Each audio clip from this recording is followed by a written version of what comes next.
Iran ইসরায়েলের সংঘাতে উদ্বিগ্ন পুরো বিশ্ব। একের পর এক হামলা পাল্টা হামলায় দীর্ঘ হচ্ছে হতাহতের তালিকা। তার উপর ইসরায়েলের সঙ্গে মিলে যুক্তরাষ্ট্র যৌথভাবে হামলা চালানোয় যুদ্ধ পরিস্থিতি ক্রমশ জটিলতর হচ্ছে। প্রতিশোধের আগুনে মত্ত হয়ে ইরানও পায়ে পা রেখে চালাচ্ছে হামলা। এরই ধারাবাহিকতায় গত সোমবার সৌদি আরবের রিয়াদে অবস্থিত দেশটির সবচেয়ে বড় তেল শোধনাগার আরামকোতে হামলা হয়, আগুন লাগে স্থাপনায়। তবে আগুন সীমিত থাকায় দ্রুত নিয়ন্ত্রণে আনা সম্ভব হয়। এতে হিউস্টনে রকিং টেস্টি, সীমানা ছাড়াও নিজেকে হারাও। আরামকো রাস্তানুরা রিফাইনারি তাদের কার্যক্রম বন্ধ করে। এই হামলা ইরান থেকে চালানো হয়েছে বলে জানায় আন্তর্জাতিক গণমাধ্যমগুলো। তবে ইরান বলছে ভিন্ন কথা।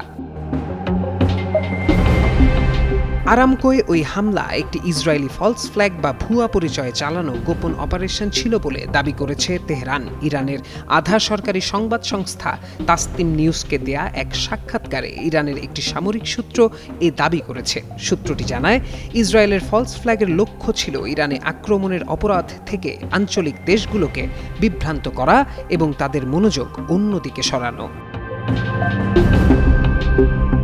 সূত্রটির দাবি, ইরান স্পষ্ট করেছে যে তারা এই অঞ্চলের সমস্ত আমেরিকান এবং ইসরায়েলি সম্পদ ও স্থাপনাগুলোকে হামলার লক্ষ্যবস্তু করবে এবং এখন পর্যন্ত তাদের অনেকগুলোতে আক্রমণও করেছে। তবে আরামকো স্থাপনাগুলো ইরানি হামলার লক্ষ্যবস্তু ছিল না। এছাড়া গোয়েন্দা তথ্যের বরাতে সূত্রটি আরও জানায়, সংযুক্ত আরব আমিরাতের ফুজাইরাহ বন্দরও ইসরায়েলের পরবর্তী লক্ষ্যবস্তুগুলোর মধ্যে একটি। জ্বালানি অবকাঠামোতে হামলার ঘটনায় মধ্যপ্রাচ্যের সংঘাত আরও ছড়িয়ে পড়ার আশঙ্কাও করে সূত্রটি।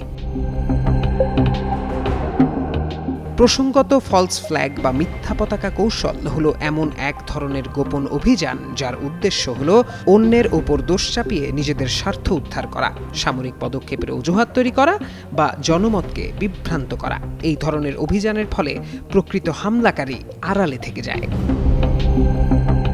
প্রত্যয় দাস, যুগান্তর নিউজ।